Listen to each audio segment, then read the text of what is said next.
me show you how easy it is to add closed captions onto your videos on TikTok. If you aren't adding closed captions, you are missing out on making your content more engaging and allowing your audience to follow along what is happening. A lot of people are watching videos on TikTok with audio, so you are missing out on an audience that can't follow along and stay engaged with your content. Hi, and welcome back to day 70 of 100 social media tips. You can use the exact same steps if you're recording directly on TikTok and talking on camera, or if you're uploading your own video. So for this example, I will be uploading my own video, and what I want to do is click this arrow icon on the right. It will expand and show me more options, and then we click captions. It will take some time to process the audio so that it can transcribe what you are saying. Once it's completed, we then can go in and edit any of the closed captions or subtitles that have any spelling mistakes, or if the word and phrasing is wrong. For this example, let's just say I wanted to change this to be capitalized, controversial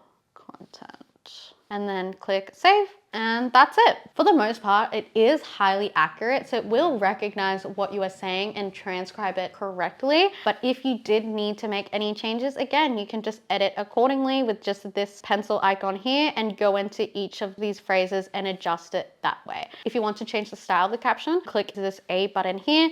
You can adjust the colors accordingly. If you want a different font, you can do so as well. And if you want it to have a background or not, I will just pick generic text for myself here and click save.